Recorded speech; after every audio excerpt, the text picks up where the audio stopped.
Quadratic equations ह्या चॅप्टरमधलं आपलं last article बाकी आहे.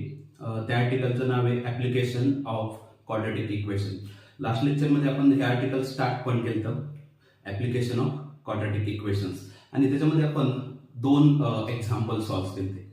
पण जे ऍप्लिकेशन्स येतं ते ऍप्लिकेशन्स कसे आहेत तर रिअल लाईफ प्रॉब्लेम सॉल्व्ह करायचे येतं. ठीक आहे, रिअल लाईफ प्रॉब्लेम, ते प्रॉब्लेम ऍक्च्युअली मॅथमॅटिकल्सच आहेत, फक्त आपल्याला क्वाड्रॅटिक इक्वेशन्सचा यूज करून ते प्रॉब्लेम सॉल्व्ह करायचे येतं. आणि हे जे प्रॉब्लेम येतं हे प्रॉब्लेम कसे आहेत तर थेरॉटिकल प्रॉब्लेम आहेत, वर्ड प्रॉब्लेम आहे.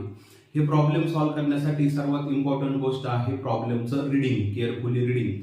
कारण रिडिंग ज्यावेळेस आपण केअरफुली करतो त्यावेळेस आपण इक्वेशन फॉर्म करू शकतो. ह्या प्रॉब्लेम मध्ये आपल्याला इक्वेशन डायरेक्टली गिव्हन नाही येतं, ते इक्वेशन्स जे येतं ते इक्वेशन्स आपल्यालाच बनवायचे येतं. प्रॉब्लेम मध्ये सिम्पली एक वर्ड प्रॉब्लेम दिलेला आहे, तो प्रॉब्लेम आपल्याला केअरफुली रीड करायचा आहे आणि इक्वेशन फॉर्म करायचे. जे इक्वेशन भेटणार आहे ते इक्वेशन ऍक्च्युअली आपल्याला एक क्वाड्रॅटिक इक्वेशन भेटणार आहे. ठीक आहे, ते क्वाड्रॅटिक इक्वेशन सॉल्व्ह करायचं म्हणजे त्या क्वाड्रॅटिक इक्वेशनचे रूट्स फाइंड आउट करायचे. आणि थ्रू आउट हे चॅप्टर मध्ये आपण 3 वेगवेगळ्या मेथड बघितल्यात क्वाड्रॅटिक इक्वेशन्सचे रूट फाइंड आउट करण्याचे. तर ठीक आहे, कुठली एक मेथड यूज करून आपण रूट फाइंड आउट करायचे आणि जी आपल्याला फाइंड आउट करायचं सांगितलंय, जे काही प्रॉब्लेम मध्ये विचारले त्याची व्हॅल्यू, ते जे काही प्रॉब्लेम आहे तो पूर्ण सॉल्व्ह होतोय. ठीक आहे, तर सर्वात इम्पॉर्टंट जो पार्ट आहे या ऍप्लिकेशन ऑफ क्वाड्रॅटिक इक्वेशन मध्ये, तर तो पार्ट आहे to construct quadratic equation. Quadratic equation construct करायचं, क्वाड्रॅटिक इक्वेशन फॉर्म करायचं, क्वाड्रॅटिक इक्वेशन बनवायचं, हाच सर्वात इम्पॉर्टंट पार्ट आहे. आणि तो बनवल्यानंतर सॉल्व्ह करणं हा पुढचा पार्ट आहे. आणि सॉल्व्ह कसं करायचं हे तर आपण थ्रू आउट बघतच आलोय, तर 3 वेगवेगळ्या मेथड पण आहेत. तर सर्वात इम्पॉर्टंट पार्ट आहे क्वाड्रॅटिक इक्वेशन कन्स्ट्रक्ट करणं. आता क्वाड्रॅटिक इक्वेशन कन्स्ट्रक्ट करणं त्याच्यासाठी काय इम्पॉर्टंट आहे तर प्रॉब्लेम जो आहे, वर्ड प्रॉब्लेम, तो केअरफुली रीड करायचा आहे, तो वाचायचा आहे काळजीपूर्वक, आणि मगच आपल्याला क्वाड्रॅटिक इक्वेशन फॉर्म करता येईल. तर प्रॉब्लेमला फॉलो करायचं आहे, फक्त जसं जसं प्रॉब्लेम मध्ये विचारलंय तसं तसं फक्त लिहित चालायचं आहे, एक इक्वेशन भेटून जाईल. केअरफुली फक्त प्रॉब्लेमलाच फॉलो करायचं आहे.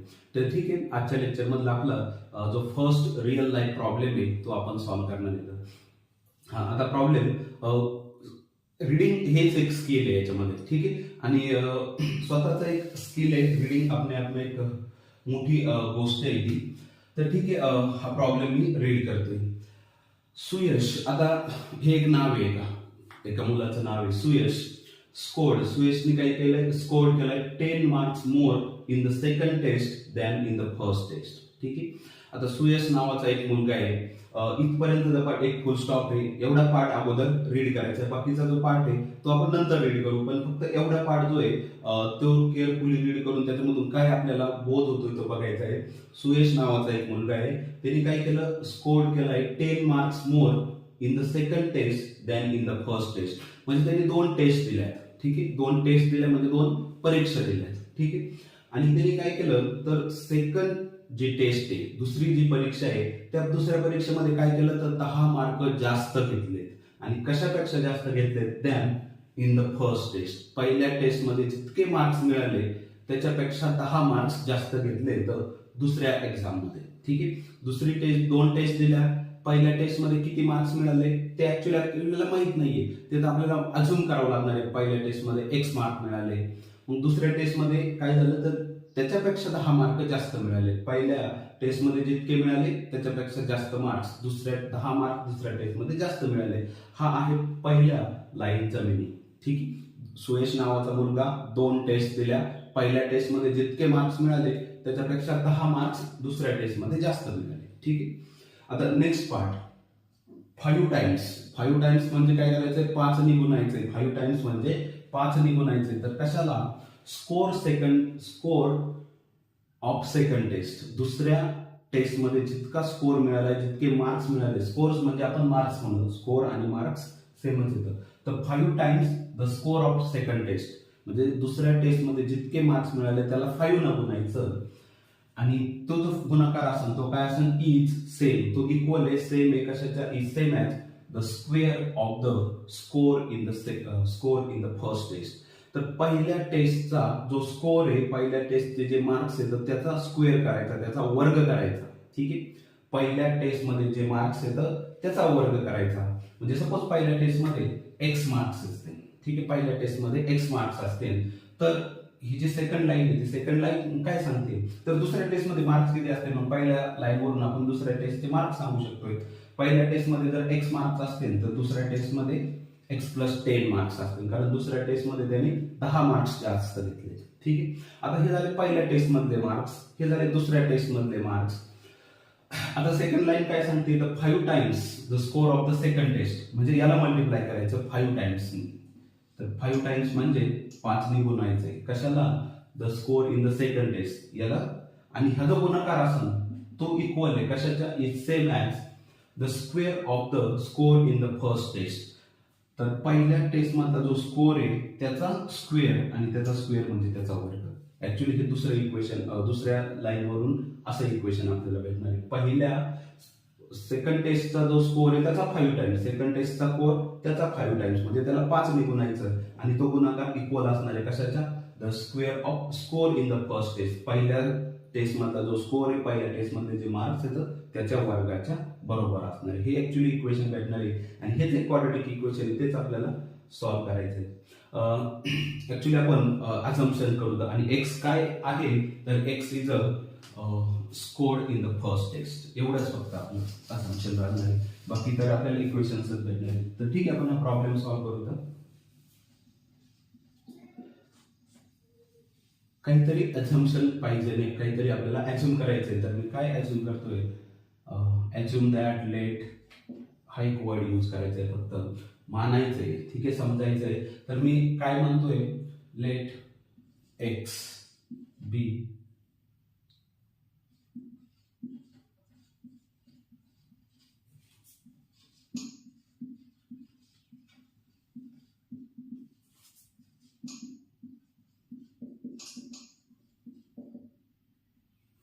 ठीक आहे. काय ऍज्युम केलंय मी, काय मानलंय, तर x be the score of Suyash in the first test.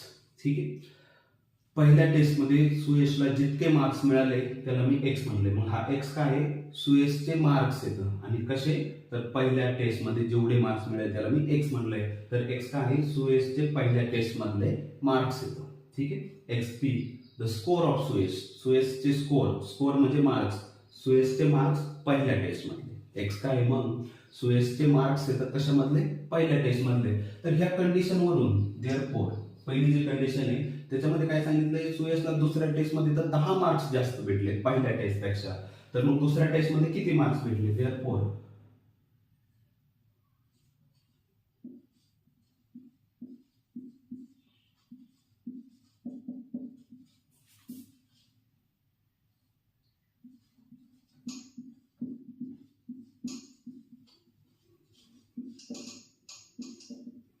ठीक आहे. तर दुसऱ्या टेस्ट मधला जो स्कोर आहे सुयशचा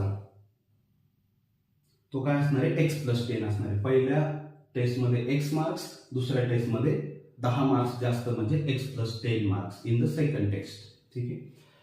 आता हे झाले पहिल्या टेस्ट मधले मार्क, हे झाले दुसऱ्या टेस्ट मधले मार्क. हे तर मी आता हे मला ह्याच पहिल्या अझम्पशन वरूनच दुसऱ्या टेस्टचे मार्क्स भेटले. इथं मात्र मी काही ऍज्युम केलेलं नाही. अजून फक्त मी एकच गोष्ट केली आहे, काय, तर सुयशने पहिल्या टेस्ट मध्ये एक्स इतका स्कोर केला, एक्स इतके मार्क्स मिळवले, एवढंच माझं अझम्पशन आहे. आणि मला त्याच्यावरून लगेच दुसऱ्या टेस्ट मध्ये किती मार्क्स भेटले हे भेटले, तर Suyash score x + 10 marks in second test, त्याला x + 10 मार्क्स भेटले सेकंड टेस्ट मध्ये. ठीक आहे. आता सेकंड कंडिशन नुसार किंवा सेकंड जी काही लाईन आहे प्रॉब्लेम मधली त्याच्यानुसार अकॉर्डिंग टू कंडिशन तर काय भेटणार आहे मला, 5 टाइम्स म्हणजे 5 ने गुणायचं आहे, 5 times the score of second टेस्टचा स्कोर हा आहे. फक्त प्रॉब्लेमला फॉलो करायचंय. 5 टाइम्स म्हणजे 5 ने गुणायचंय कशाला, स्कोर ऑफ सेकंड टेस्ट, आणि स्कोर ऑफ सेकंड टेस्ट असा आहे तर 5 ने गुणायचंय स्कोर ऑफ सेकंड टेस्टला, आणि तो काय असणार आहे, इज सेम आहे, तो इक्वल आहे कशाच्या, हा गुणाकार. ठीक आहे, is same as the square of score in the first test, म्हणजे वर्ग करायचा आहे कशाचा, स्क्वेअर करायचा आहे कशाचा, score in the first test, पहिल्या टेस्ट मधला स्कोर, पहिल्या टेस्ट मधले जे मार्क्स येतात त्याचा स्क्वेअर करायचा आहे, आणि हे दोन गोष्टी सेम आहेत. ठीक आहे, इथूनच मला एक क्वाड्रॅटिक इक्वेशन भेटणार आहे, इथूनच सगळे काही गोष्टी भेटणार आहेत आता ह्या इक्वेशन वरून.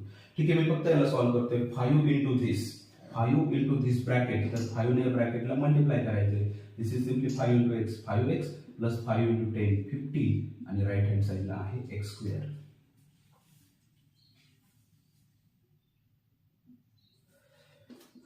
दिस विल इम्प्लाय दॅट. आता हे दोन्ही पण टर्म आहेत लेफ्ट हँड साईडला, मला दोन्ही पण तिकडे शिफ्ट करायच्यात, एक साईड 0 करायची. ठीक आहे, मी दोन्ही पण टर्म तिकडे शिफ्ट करतोय राईट हँड साईडला.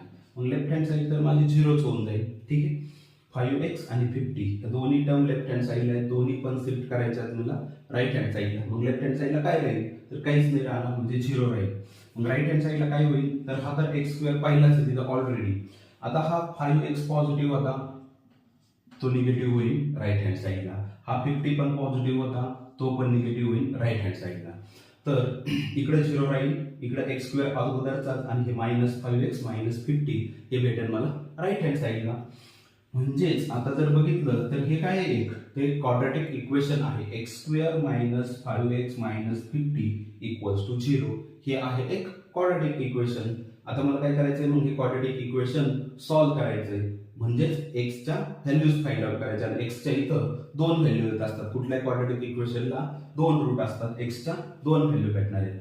आणि त्या कशा भेटणार आहेत तर एक्स स्क्वेअरचा कोएफिशियंट आणि हा कॉन्स्टंट कोएफिशियंट यांचा प्रोडक्ट करायचा आहे, आणि दॅट प्रोडक्ट इज 50.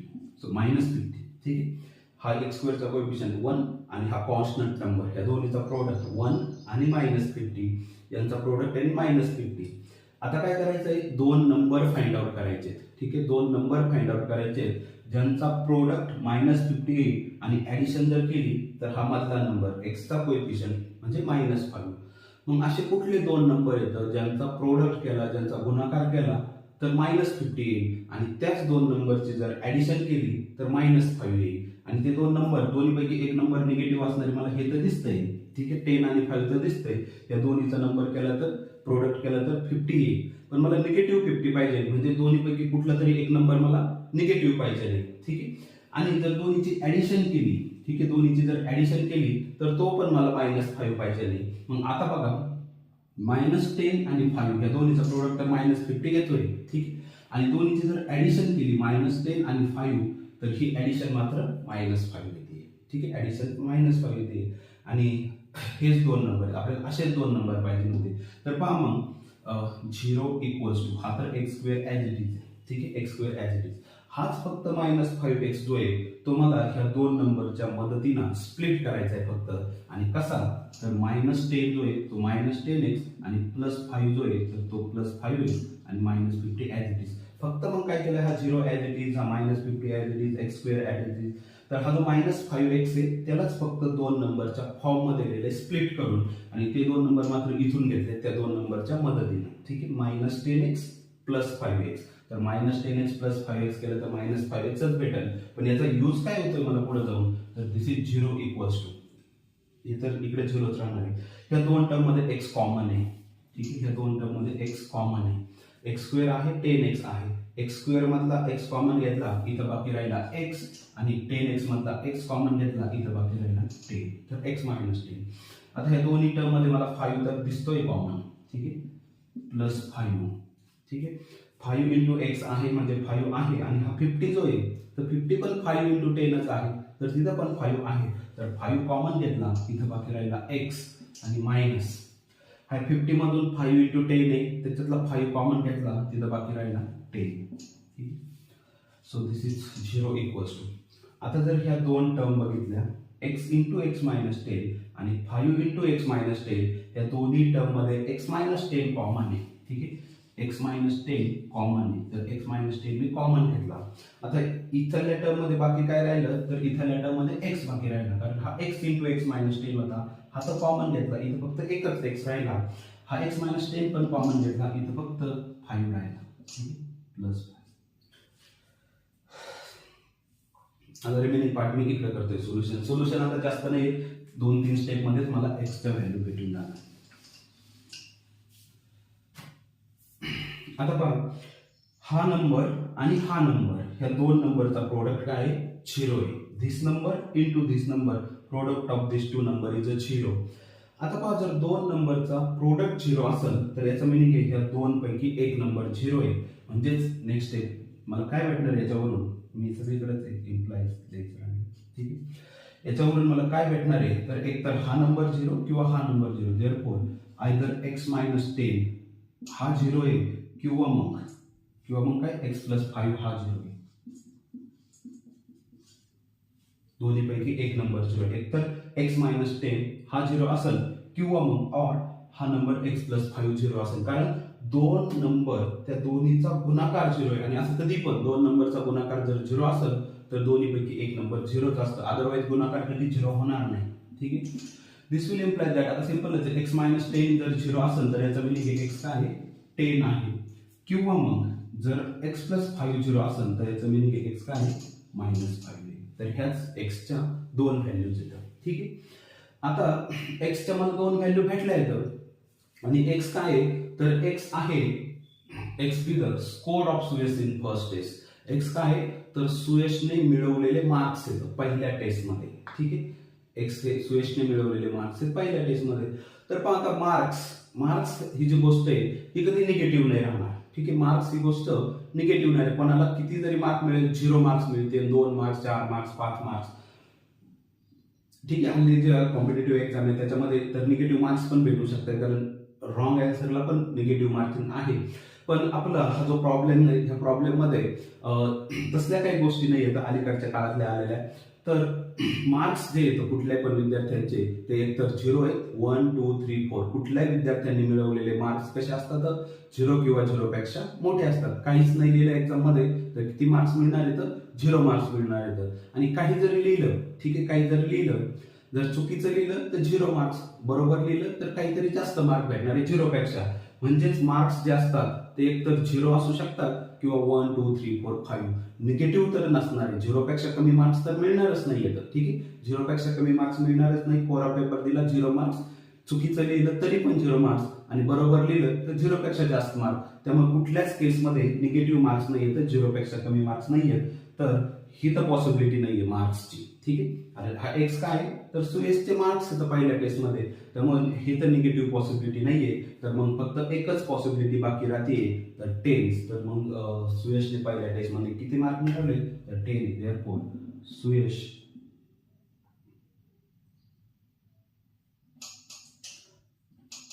जे आन्सर आहे मला फाइंड आउट करायचं होतं, सुयश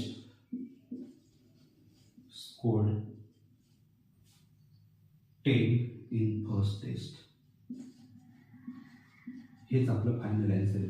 मग आपल्याला काय विचारलं होतं, find score in the first test. सुयशने पहिल्या टेस्ट मध्ये किती मार्क्स मिळाले. ऍक्च्युली दुसऱ्या टेस्ट मध्ये किती मार्क्स मिळाले ते पण सांगता येईल. दुसऱ्या टेस्ट मध्ये किती आहेत, तर पहिल्यामध्ये 10, पहिल्यापेक्षा 10 जास्त, म्हणजे दुसऱ्या टेस्ट मध्ये त्याला 20 मार्क्स मिळले. तर दुसऱ्या टेस्टचे पण मार्क्स सांगता येते. पण विचारलं होतं पहिल्या टेस्ट मध्ये किती मार्क्स मिळाले, तर पहिल्या टेस्ट मध्ये सुयशला 10 मार्क्स मिळालेले आहेत. ठीक आहे. आपण अजून एक प्रॉब्लेम बघू. तर नेक्स्ट प्रॉब्लेम, हा प्रॉब्लेम रब करतोय.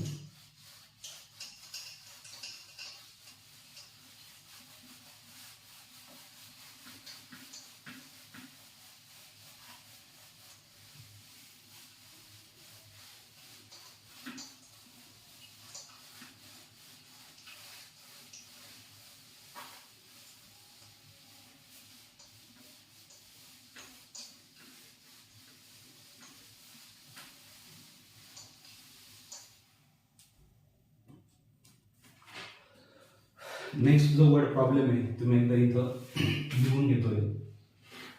व्हेन 460 इज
ठीक आहे. प्रॉब्लेम तर लिहिलाय मी बोर्डवरती. प्रॉब्लेम सॉल्व्ह करण्यासाठी एक गोष्ट एक्स्ट्राच माहिती पाहिजे. हा तर जे गोष्टी क्वाड्रॅटिक इक्वेशन कसं सॉल्व्ह करायचं ते तर माहिती पाहिजेच आहे.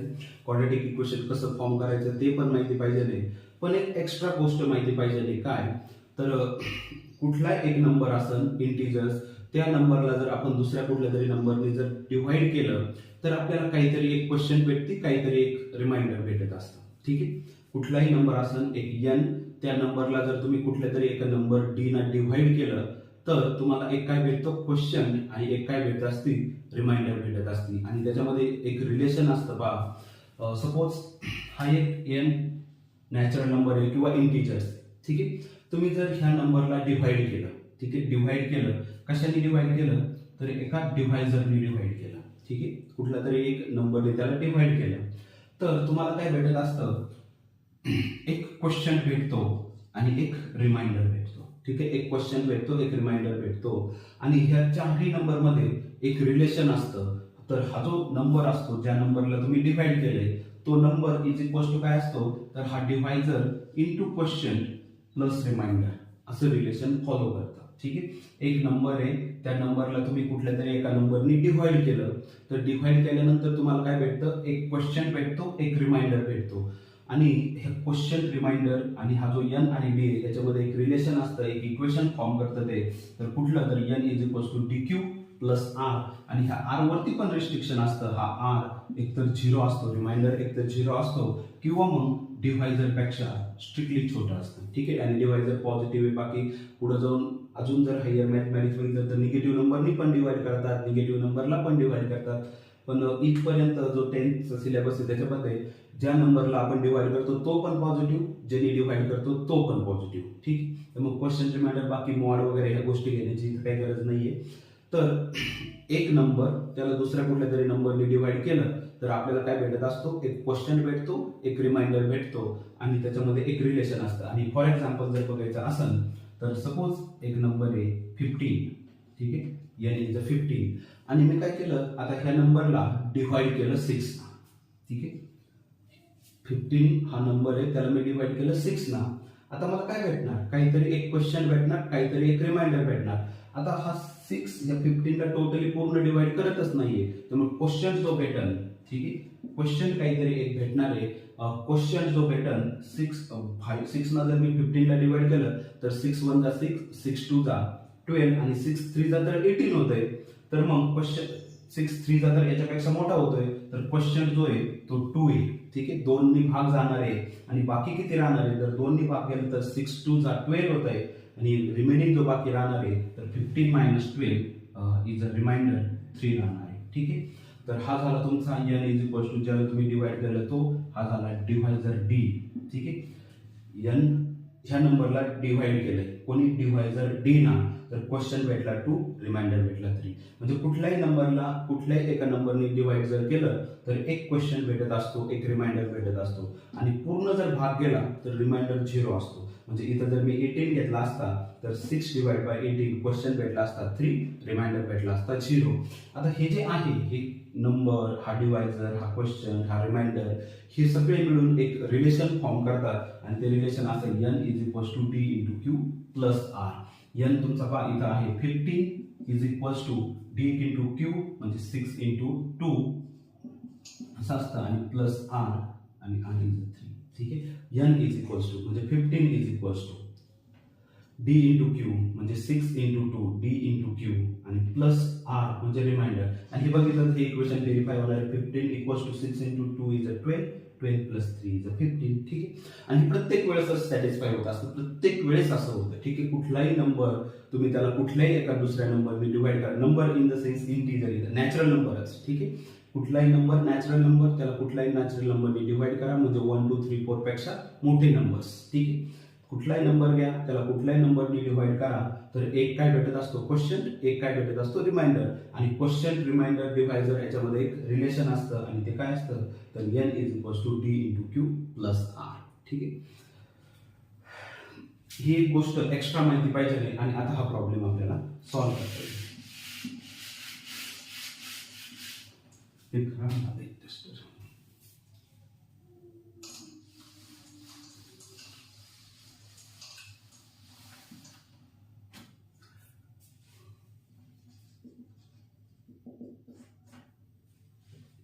आता पहा इथं कशाला डिवाइड केलं तर फर्स्ट थिंग सुरुवातीलाच दिलंय when 460 is divided by natural number, म्हणजे डिवायडेड बाय नॅचरल कुठल्या तरी एका नॅचरल नंबरनी ह्या 460 ला डिवाइड केलं. ठीक आहे. आणि काय भेटलंय तर क्वेश्चन भेटलाय आणि तो क्वेश्चन काय आहे 6 नी मोर आहे, 6 नी जास्त आहे कशापेक्षा तर 5 टाइम्स डिवायजर, म्हणजे ज्यांनी डिवाइड केलंय त्याला 5 नी गुणा आणि त्याच्यापेक्षा 6 नी मोठा आहे कोण क्वेश्चन. आणि तुम्हाला दिलं रिमाइंडर 1 आहे, रिमाइंडर इज 1 आणि फाइंड आपल्याला क्वेश्चन आणि रिमाइंडर फाइंड आउट करायचे आहे. ठीक आहे.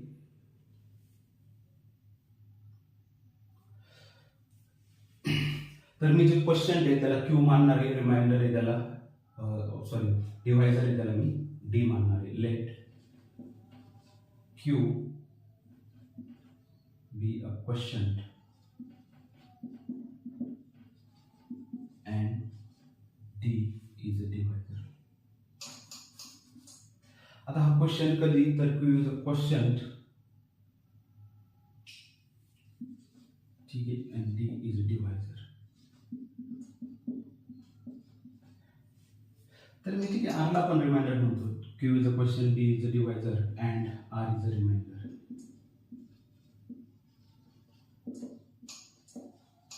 ठीक आहे. क्वेश्चनला Q म्हटलंय, डिवायझरला D आणि रिमाइंडरला R म्हटलंय. ठीक. आता रिमाइंडर म्हणजे बाकी असते, D म्हणजे डिवायझर ज्याने आपण भाग देतोय तो डिवायझर आणि Q भाग देऊन जे उत्तर येत असतं त्याला क्वेश्चन म्हणतात. ठीक आहे. तर हे झालं question, D divisor, R is a remainder. आता मला काय करायचंय ह्या D ना 460 ला डिवाइड करायचंय, त्याच्यानंतर मला क्वेश्चन भेटणार आहे Q आणि रिमाइंडर भेटणार आहे R. ठीक आहे. तर मग फर्स्ट रिलेशन तर मी लिहून टाकतोय याच्यानुसार 460 आहे. ठीक आहे. 460 आहे. ह्या 460 ला डिवाइड केलंय, कशाने डिवाइड केलंय तर डिवायझरनी डिवाइड केलंय, डी ना डिवाइड केलंय. मग डी ना डिवाइड करून जो क्वेश्चन आलाय तो काय आहे तर Q आहे आणि जी रिमाइंडर आली आहे ती 1 आहे. ठीक आहे. ते रिलेशन डायरेक्टच ते रिलेशन मी इथं यूज केलं, n is equals to d into Q plus R आणि 0 less than or equals to R is less than D. हे रिलेशन याला डिव्हिजन अल्गोरिथम पण म्हणतात. कुठल्याही नंबरला जर D ना डिवाइड केलं तर एक क्वेश्चन भेटतो, एक रिमाइंडर भेटतो आणि क्वेश्चन रिमाइंडर डिवायझर मध्ये एकच रिलेशन असतं, n is equals to DQ plus R आणि हे ऑलवेज ट्रू असतं. ठीक. तर याच्यानुसार मी 460 ला डिवाइड केलंय D ना, म्हणजे हा झाला माझा डिवायझर, हा झाला क्वेश्चन आणि रिमाइंडर जर मला दिले 1 आणि रिमाइंडर इज 1. ठीक आहे. तर हे एक इक्वेशन आहे. ठीक आहे. 460 ला डिवाइड केलं D ना, मला भेटला क्वेश्चन Q आणि रिमाइंडर R इज 1. ते मला प्रॉब्लेम मध्ये दिलंय. पण प्रॉब्लेम मध्ये अजून पण एक गोष्ट दिली आहे. ठीक आहे. प्रॉब्लेम मध्ये अजून पण एक गोष्ट, हे तर डिव्हिजन अल्गोरिथमचा यूज करून, पण प्रॉब्लेम मध्ये according to the condition problem मध्ये काय दिलंय, ज्यावेळेस मी या 460 ला डिवाइड केलं नॅचरल नंबर D ना, त्यावेळेस काय झालंय तर जो क्वेश्चन भेटलाय Q क्वेश्चन भेटलाय तो काय आहे 6 मोर आहे दॅन 6 नी जास्त आहे कशापेक्षा तर 5 टाइम्स डिवायझर, म्हणजे डिवायझर जो आहे कोण इथं डिवायझर D आहे. ह्या D ला जर 5 ला मल्टिप्लाय केलं, 5 टाइम्स द डिवायझर, D ला जर 5 ला मल्टिप्लाय केलं तर तो जो क्वेश्चन आहे त्या मल्टिप्लिकेशन पेक्षा 6 नी जास्त आहे. तर मला इथून एक काय भेटणार आहे, एक इक्वेशन भेटणार आहे. ठीक आहे. एक इक्वेशन भेटणार आहे. तर ह्या D ला 5 ला मल्टिप्लाय केलं, ह्या D ला 5 ला मल्टिप्लाय केलं तर तो जो क्वेश्चन आहे त्या मल्टिप्लिकेशन पेक्षा 6 नी जास्त आहे. फक्त हे वाक्य question is 6 more than 5 times divisor, याच्यावरून आपल्याला काय भेटणार आहे, एक इक्वेशन भेटणार किंवा D आणि Q मधलं रिलेशन भेटणार आहे. ठीक आहे.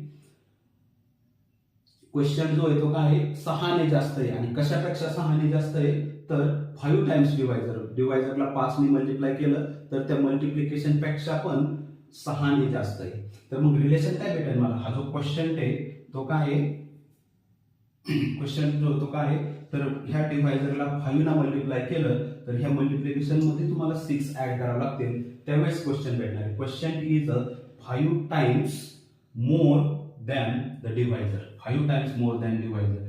डिवायझरला 5 ने मल्टिप्लाय करा, त्याच्यामध्ये 6 ऍड करा, त्यावेळेस तुम्हाला क्वेश्चन भेटेल. तर मला क्वेश्चन आणि डिवायझर मध्ये हे रिलेशन भेटलंय. ठीक आहे. आता काय ते सिम्पली मी याला 1 नाव देतोय, भेटताना इक्वेशन 2 भेटले पण दुसऱ्या इक्वेशन मध्ये तर क्यू आणि बीचं फक्त रिलेशनच आहे, तर सिम्पली हा जो क्यू ची व्हॅल्यू मी याच्यामध्ये पुट करतो, put the value of Q in equation 1. हे जे इक्वेशन 1 आहे त्याच्यामध्ये मी क्यू ची व्हॅल्यू पुट करतोय, मग मला काय भेटेल,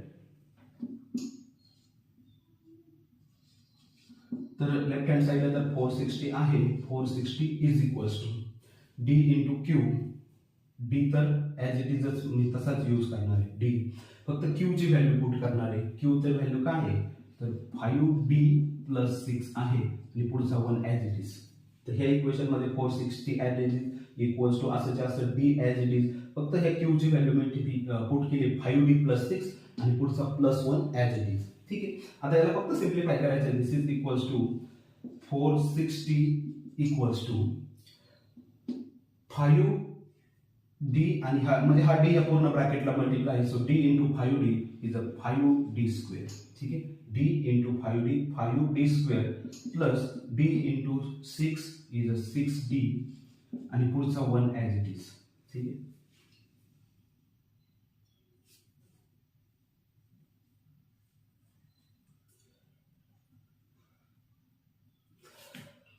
आता हा जो 460 आहे लेफ्ट हँड साइडला तो मला शिफ्ट करायचा आहे राईट हँड साइडला.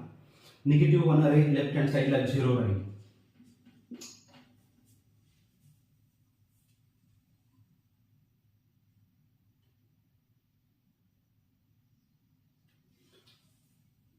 इक्वल्स टू याचे जे रूट्स आहेत, इक्वेशन तर मला भेटून जाईल, तो नाही. पुढचा प्रश्न मला असा पडतो, रूट्स फाइंड आउट करायला फॉर्म्युला मेथड यूज करावं लागणार कारण नंबर्स थोडे मोठे मोठे झाले. ठीक आहे, लेफ्ट हँड साइडला तर 0 राहणार आहे. हा 460 मी राईट हँड साइडला शिफ्ट करतोय. राईट हँड साइडला शिफ्ट केल्यानंतर हा तर 5d स्क्वेअर आहेच आहे. ठीक आहे, 5d स्क्वेअर आहे प्लस 6d आहेच आहे.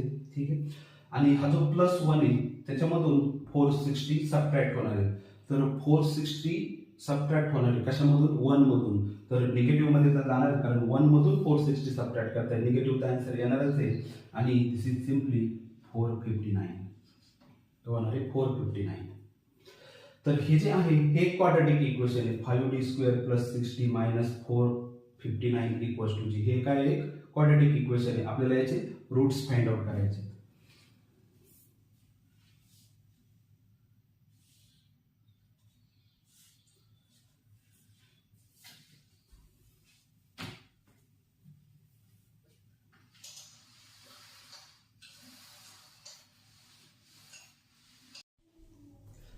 तर ठीक आहे, क्वाड्रॅटिक इक्वेशन भेटलंय आपल्याला.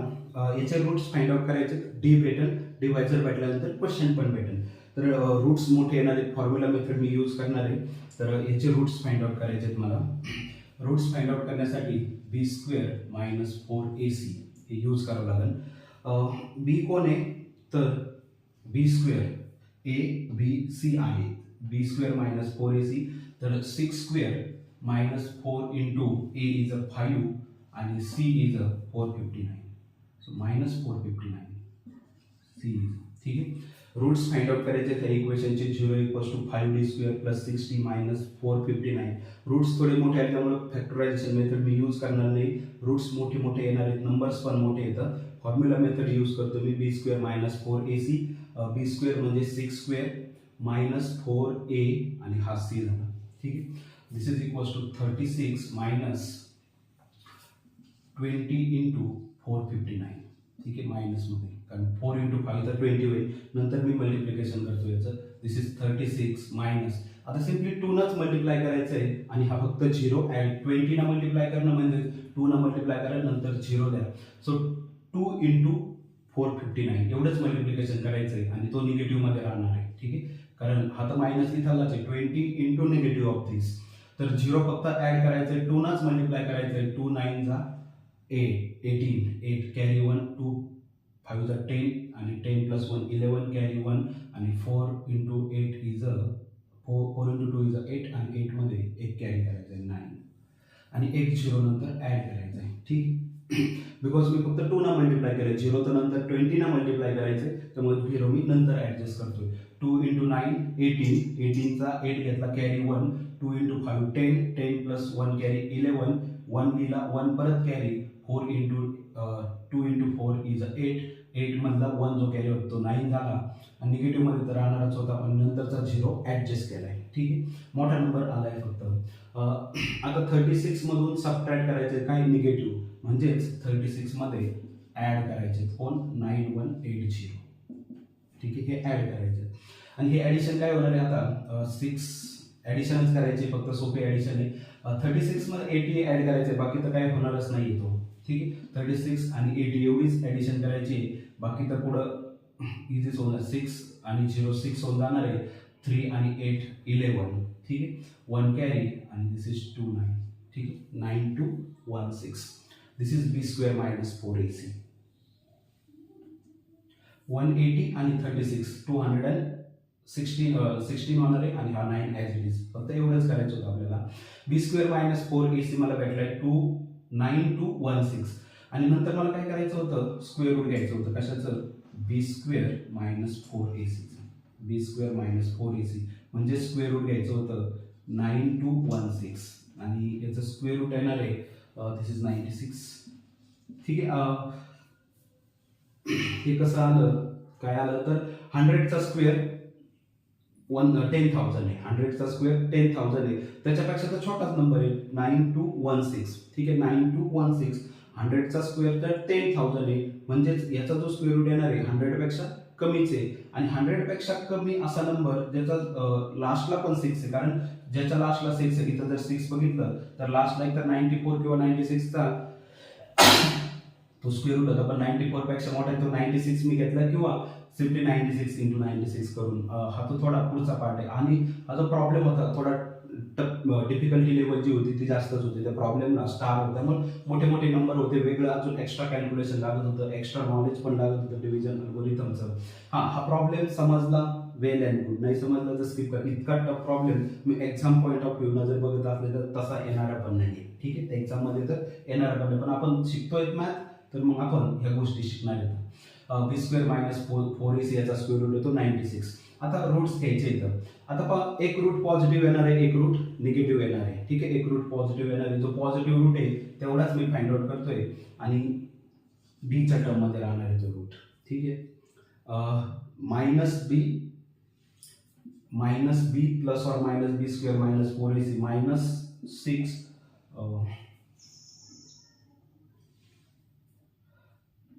प्लस. ठीक आहे, square root of B square minus 4ac आणि square root of B square minus 4ac जर 96 अपॉन ट्वाइस ऑफ a म्हणजे 2 इंटू 5 हा रूट. ठीक आहे, मायनस बी plus B square minus 4ac चा square root upon twice of a आणि दुसरा root काय minus B minus square root of B square minus 4ac upon 2. दुसरा रूट निगेटिव्ह भेटणार तो इथून.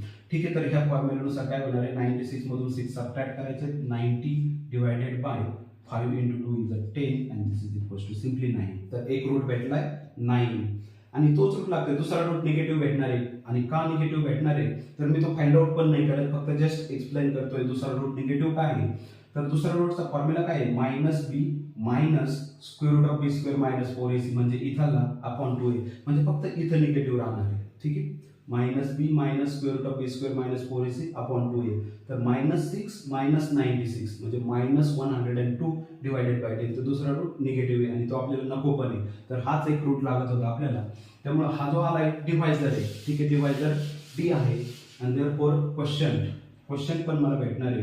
क्वेश्चन काय आहे तर क्वेश्चन हा 5 टाइम्स डी प्लस 6 आहे. ठीक आहे, मग क्वेश्चन पण भेटून जाईल. Therefore question equals to 5 into d is 9 plus 6. Therefore q is equals to 54 plus 6 that is 60. Question भेटलाय 60 आणि मला हेच क्वेश्चन आणि रिमाइंडर फाइंड आउट करायचे होते. ठीक आहे, आजच्या लेक्चर पुरतं आपण इथं स्टॉप करू. नेक्स्ट लेक्चरला आपण नेक्स्ट चॅप्टर पण स्टार्ट करणार आहे. जो काही चॅप्टर आहे तो आपण स्टार्ट करू. सध्या पुरतं आपण इथं स्टॉप करू. ठीक आहे, थँक्यू.